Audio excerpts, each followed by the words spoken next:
Welcome back to the library, Wanderer. Now that you're back, let's take you over to Library Wing 1, the first wing, the hidden nest, over to King Shatch's shelf, and over to the place that we were at last time. You spot a book. It's a rather nice book. It appears to be about marbles? Mr. Monster's Introductory Guide to the Interdimensional Marble Hunting Game. Forward and Introduction. Greetings, valued reader. Before we begin, I would like to thank you for the interest you displayed in our beloved hobby, and kindly ask for your attention as you read through the following pages. That is, if you can read, of course. If you can't, I still hope you enjoy this book and I apologize for the lack of illustrations. I am no artist, and I wish not to bother my associates. With that being said, let me quickly introduce you to the hobby of marble hunting. For the sake of helpful context and reader retention, let me assume you already know of the supernatural, by which I mean such facets of life as other dimensions, magic, unexplainable beings, artifacts, locations, and happenings, and so on. On the off chance you don't, I would recommend seeking out other sources of knowledge covering the topic, as this book is only concerned with marble hunting. I would also advise against doing so in a noticeable manner, as it is highly likely your lack of knowledge is deliberately caused by dangerous, often predominantly human organizations intent on preventing it. Our hobby is one of the less dangerous and more exciting pieces of this supernatural. Well, some would certainly disagree with the latter, but this guide is, in part, a small, well intended effort to convince you otherwise. Simply put, we create, hide, seek out, and collect and treasure little spheres we call marbles. These marbles are hidden around the creeks and cavities of the world, sometimes kept deep in nature, sometimes in the shadows of civilization, sometimes at places safe and straightforward, sometimes at those dangerous and mysterious. All it takes to collect some marbles is locating them, yet others require you to complete a puzzle or challenge delicately crafted around them by their hiders. All hiders are unique in appearance and basic physical properties.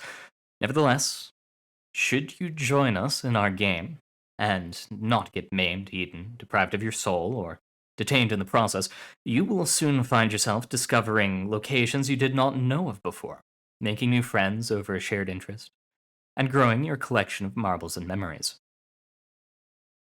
If I have piqued your interest, I invite you to turn the page and learn more. If not, I would like to ask you to return this book back where you found it, as it may still be of use to others. A well-meant warning and a request on behalf of the library. As you likely know, the world can be a dangerous place in some realities, due to monsters and nightmares that should not be, in others due to those keeping them at bay. Our game will invite you to all sorts of locations, but it is of utmost importance you exercise the same level of caution on the hunt that you would during any other sort of travels. This is essential to ensure not only your own safety, as much of it as you would like to ensure anyway, but also to continue the health and growth of the game itself.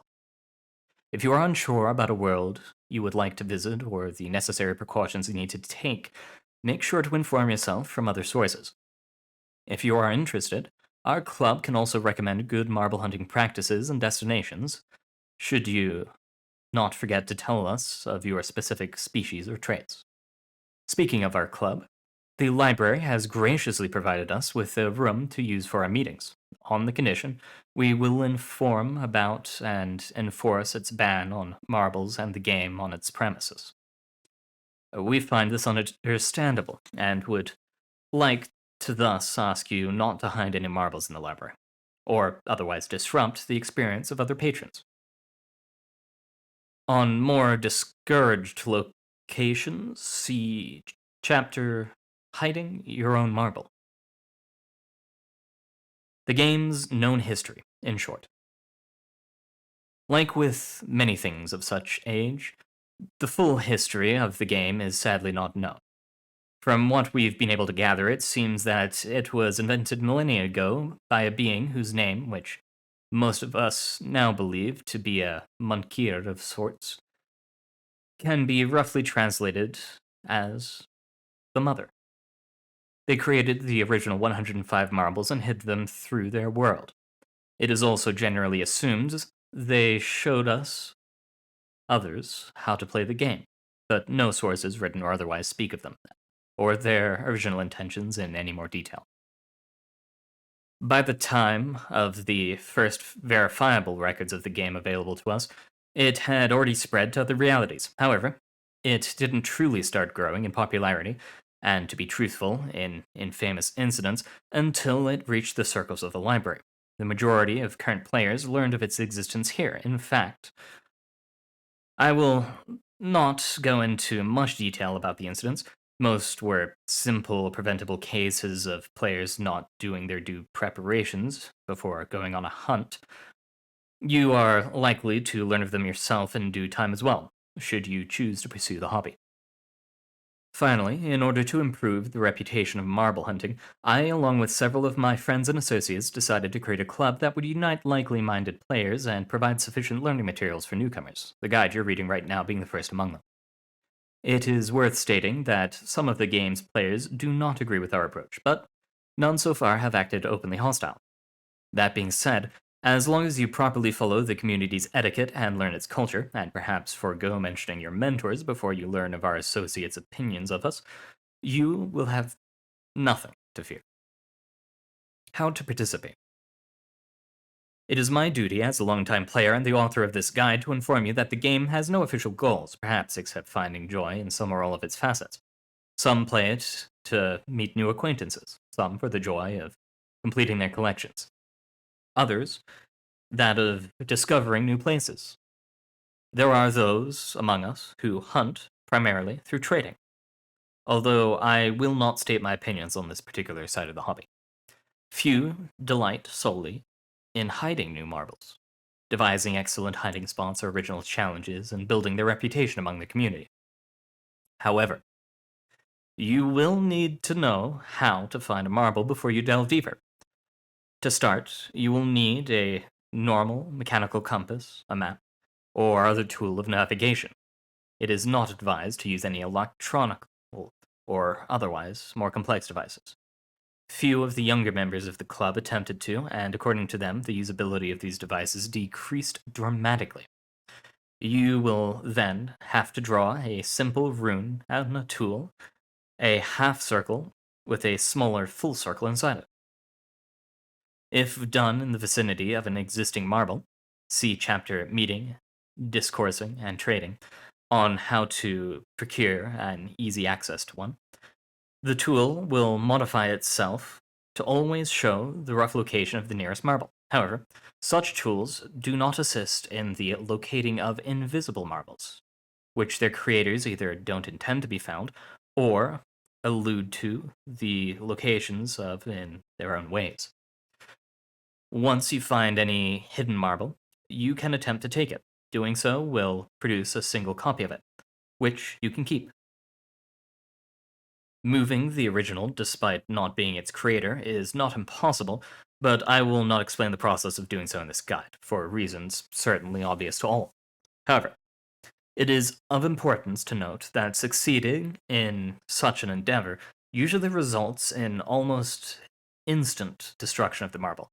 We are not certain for the reasons behind it, but suspect it to be a security feature of sorts. Hiding your own marble. It is not only possible to create and hide your own marble, but the continued growth of the game depends on its players doing so. To achieve this, you will need to acquire 3 different marbles. Once you do, hold them close together. For humans, the palm of the hand is ideal. Picture the design you would like the new marble to have in your mind. It needs to be original, and the better your imagination, the more accurate the result will be. If you want to create an invisible marble, see the previous chapter. Also, think of the word and or concept invisible. Finally, press the 3 marbles together. When you release your grip, you should find your creation in place of the spent pieces. The next step is hiding your new marble. Once you do, it will take several hours to stabilize and become a functional piece of the game. However, before you hide any marbles, I advise you to gather experience and learn good hiding locations. Nevertheless, I will now list the basic hiding guidelines we entice you not to break despite any amount of experience. Do not hide marbles in the library. Do not hide marbles in locations where they could easily be discovered by those unaware of the supernatural, at the very least, not without taking precautions. Furthermore, do not hide marbles in locations where they could be easily discovered by those intending to contain or destroy the supernatural. It has happened in several realities, and it is never good for the game. Do not hide marbles in locations where the game could disturb those not interested in it. It gives the hobby a bad reputation. Meeting, discourse, and trading. Meeting other players is an essential part of the hobby as it allows you to forge lasting friendships, exchange information, and trade collected marbles. To our knowledge, there are currently several thousand active players, but the ideal place to start looking, both for your experience and safety, is our very own club. We can be found in Private Reading Room SB732, and we're inviting of anyone willing to share our excitement for the hobby and follow a few basic rules. However, while you can, for the most part, trust our members in nearly all matters related to marbles and the game, be wary of any advice pertaining to marble trading. Jack is the member most of us tend to believe when it comes to this, me included, but I suggest you remain vigilant whenever discussing the topic, or, alternatively, not trade at all. Finally, if you are in need of a marble for the sake of creating a marble seeking tool, any of our members will be willing to provide one. Addendum: Jack's introduction to valuable marbles, since good old monster knows nothing about that. Hey everyone, to be frank, this part wasn't supposed to be in the book. Then I test read it, and turns out, yeah. There was literally nothing usable when it comes to telling newbies which of our beloved bowls are rare and which are not. So in the interest of making this piece complete, and I promise I'm doing this because I genuinely care about being the economist guy when it comes to marbles, here I go. The original 105 marbles Mom made are the bee's knees, literally the rarest stuff you can find, especially number 1 and 105. They all have small red numbers on them, but you will need to memorize their exact looks if you don't want to be scammed. Mom's world is also gone now, or at least we think so, so no luck generating more. Basic economics takes care of the rest. Any marbles that get discovered by their universe's version of the Foundation and or the GOC tend to skyrocket in value. Same with marbles from destroyed worlds. Same, to a lesser extent, with any other marbles that get discontinued.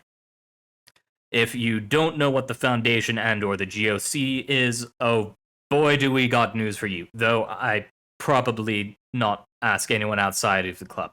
Touchy subject. Any marbles that are difficult to obtain, be it due to their location or the challenge or puzzle associated with them, are often higher in value, especially if they're from a guy who's well known for that kind of stuff. However, just because a marble is rare doesn't automatically mean it's valuable. Some smart people will create an invisible and never tell anyone where it is to have a super desirable marble.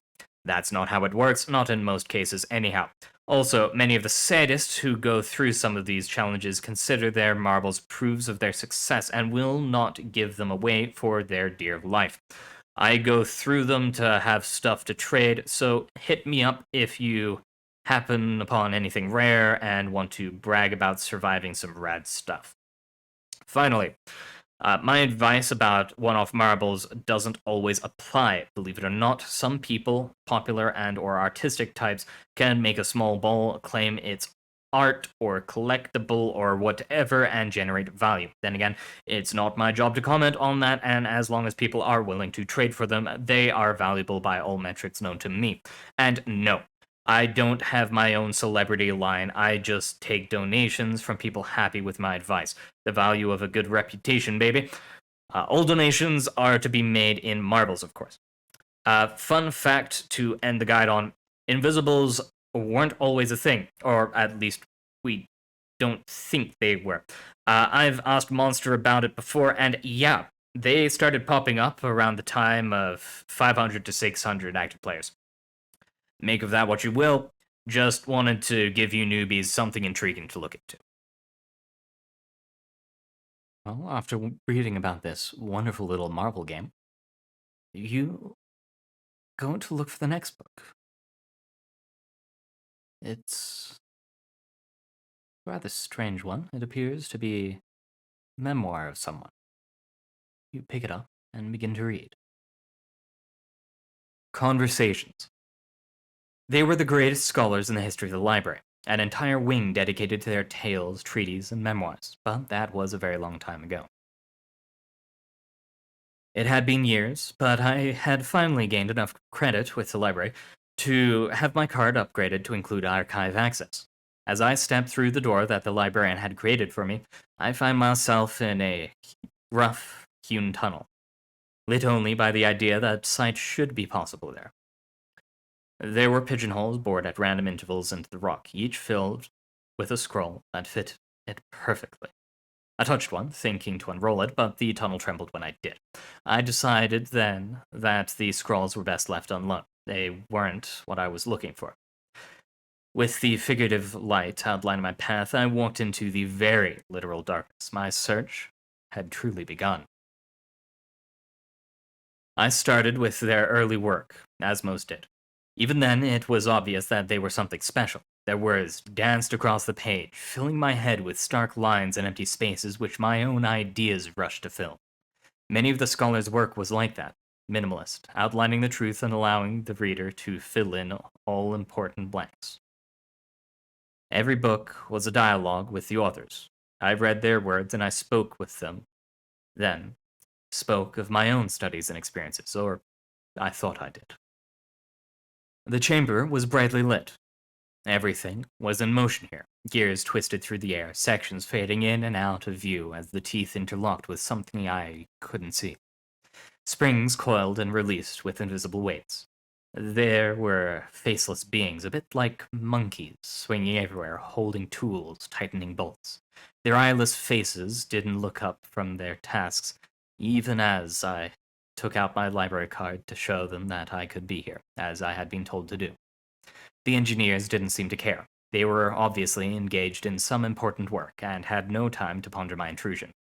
I quite agreed, and walked across the shifting floor as quickly as I dared to, my deliberate footfalls overshadowed by the immense din of the library's machinery. My fellow seekers of knowledge dropped off one by one.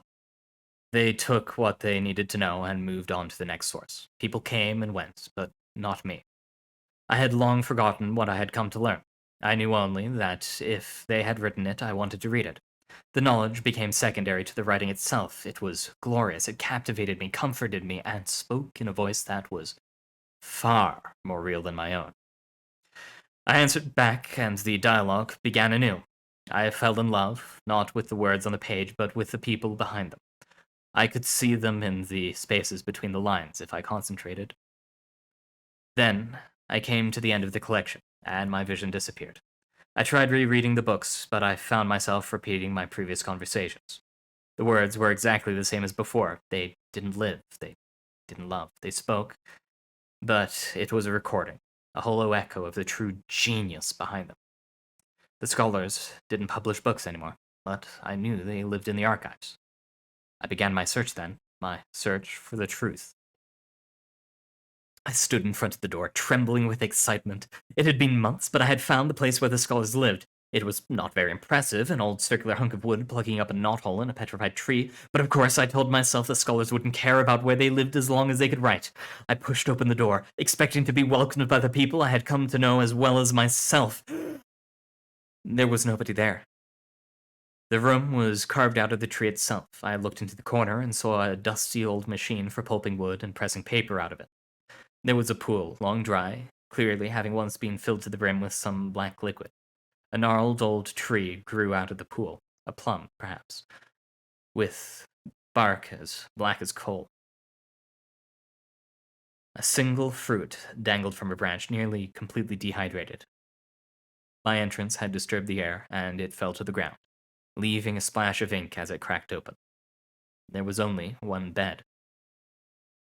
There were stacks of paper all over the room, covered in writing. I looked at it and saw the ghost of its author flickering in the weak prose. I tried to speak with it, but it faded in and out. It was imperfect. It was unfinished. It needed some work. I took up the old, dead plum tree and threw it away. Then I grabbed the withered old fruit on the ground and hunted for the seed. I reached into my pack of belongings that I had seen fit to bring and found a jar of ink. Half went into the old pool, and half I kept to work with. I planted the seed and sat on the floor, surrounded by more unfinished work. I took out my pen and started leaving notes, making amendments. I began my conversations anew, and I knew that I would not be short of company as long as I stayed here. My wanderings ended, and I took up the mantle that the scholars had left for me.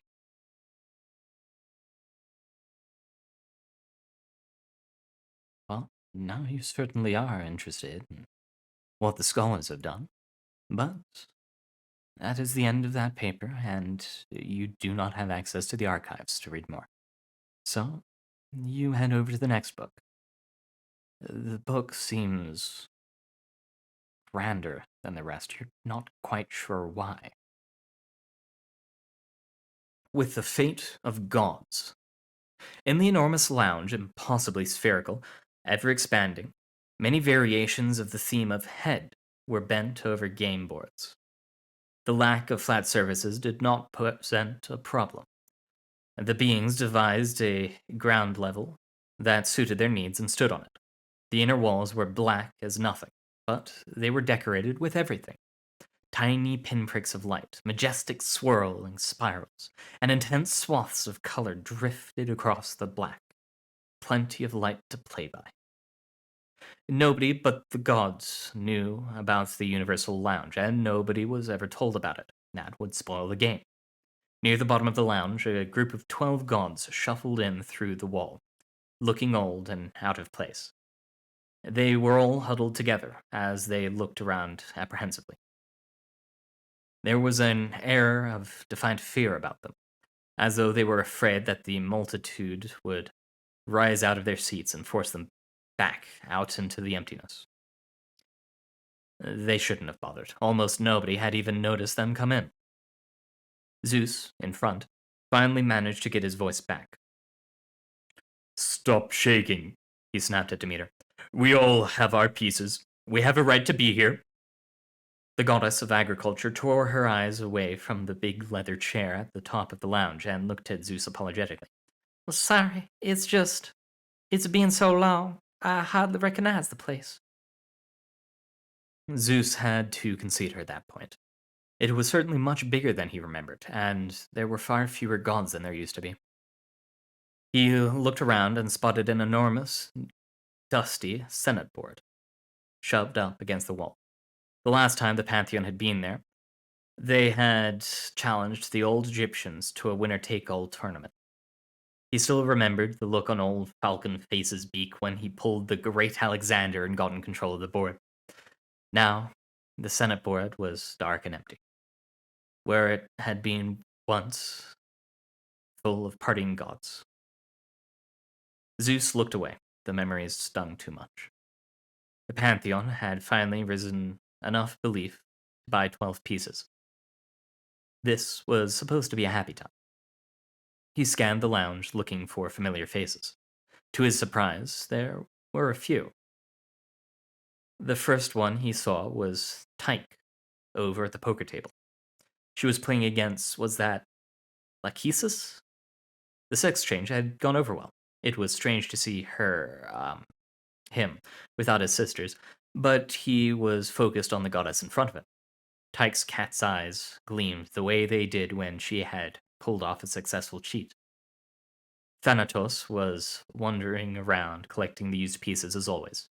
He had gotten rather bony, and he had taken to carrying around Zeus's father's old scythe to use as a cane. Zeus turned around. The rest of the Pantheon was looking at him, looking for reassurance, for confirmation that they were really back, at least for a little while. He saw one of their old tables, set up for them by unseen forces at the very bottom of the lounge. "Well, he said, hiding his anxiety with what was left of his old confidence. We got our pieces. Let's play.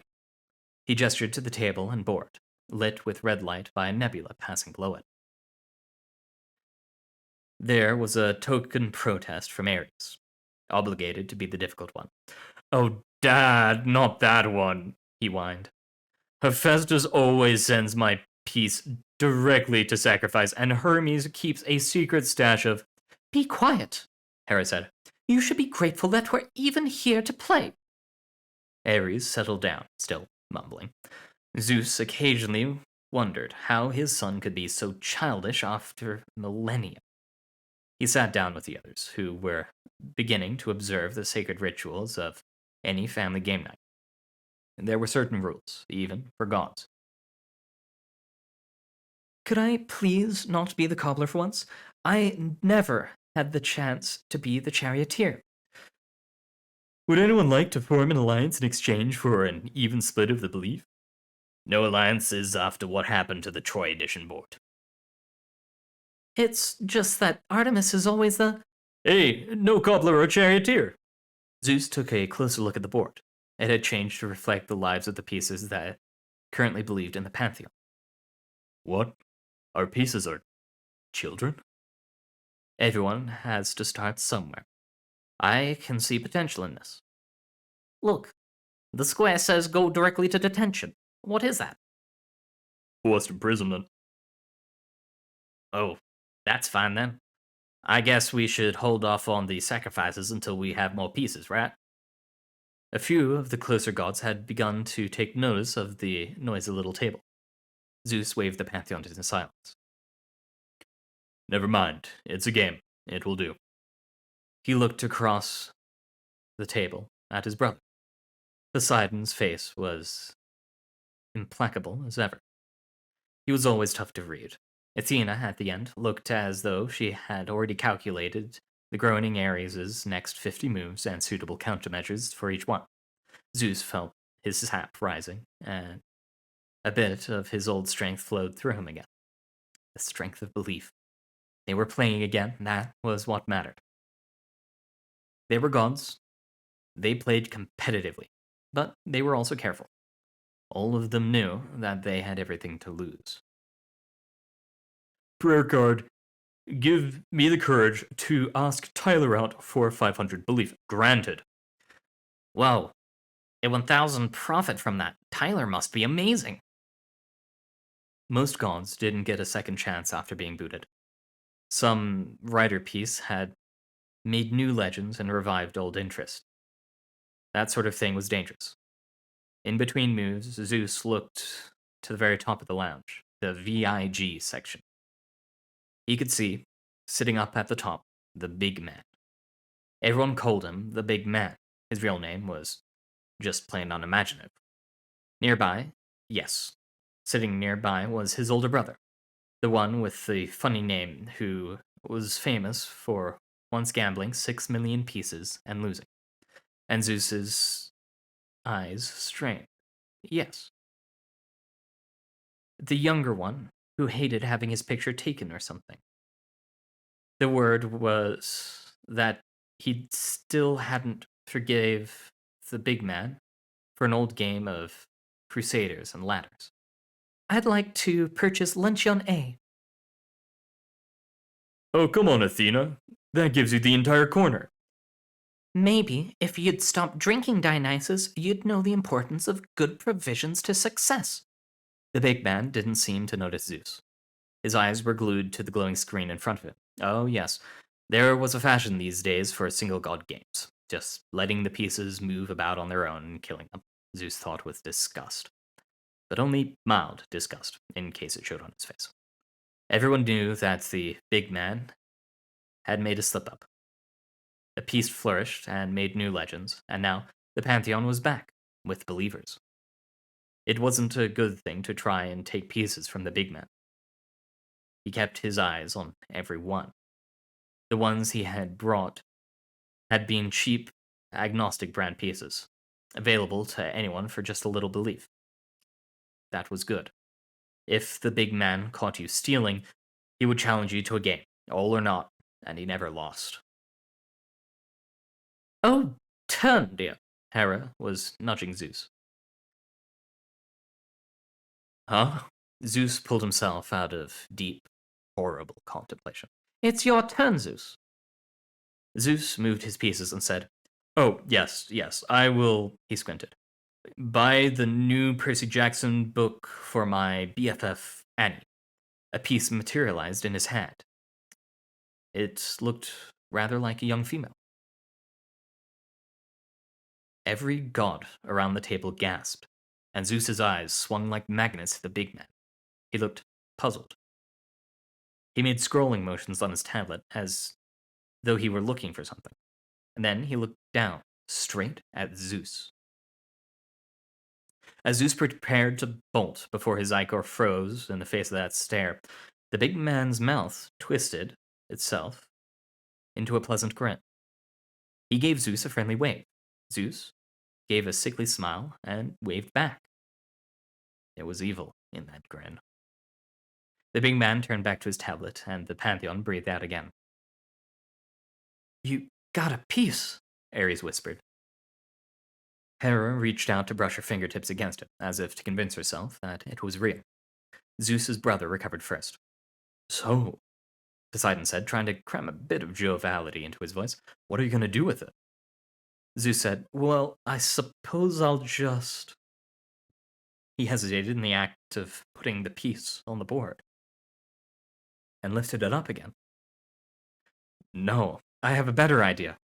His mind was filled with lightning, the real stuff that he hadn't manifested in centuries. He called softly across the lounge. Tyche. The goddess and Lachesis both looked to see who had called. His face froze, and her jaw went slack. Tyche recovered first. She politely excused herself and bore down on Zeus, leaving Lachesis to goggle after her. Zeus, darling, she cried. How lovely to see you again. Please don't call me Tyche anymore. I've changed my name to Luck.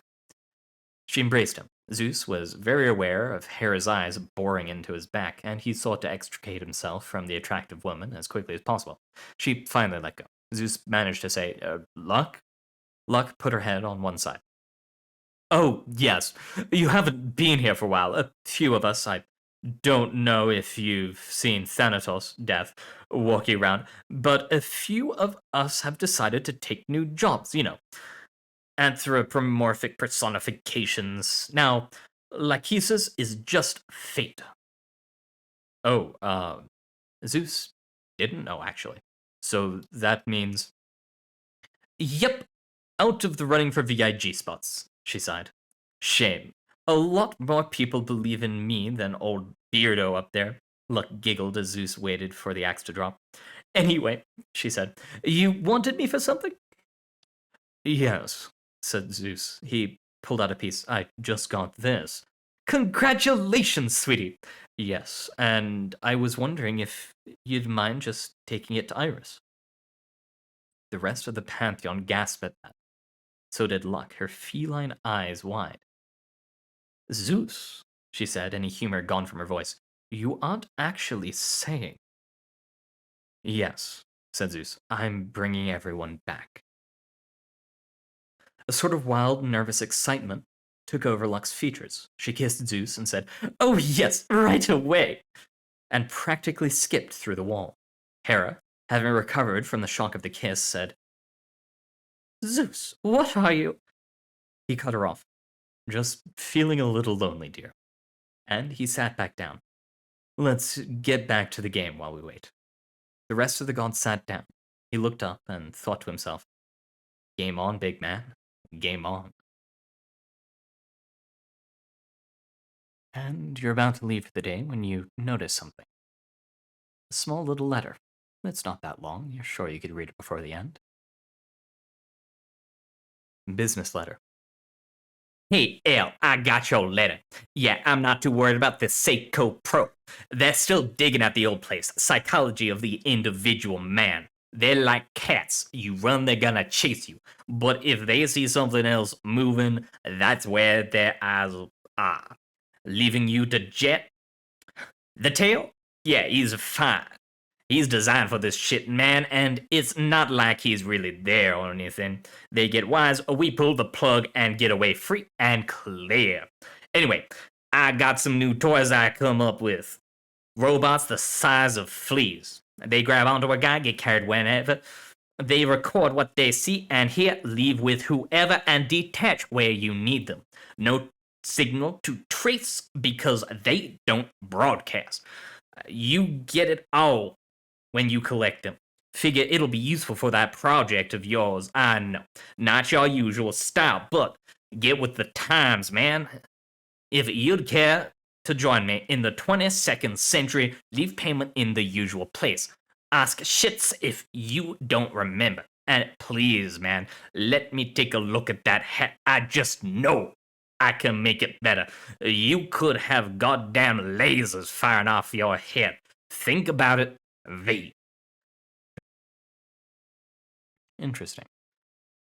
Well, I have no idea what that letter was about. Maybe you do? But for now, it's time for us to carry on with our days.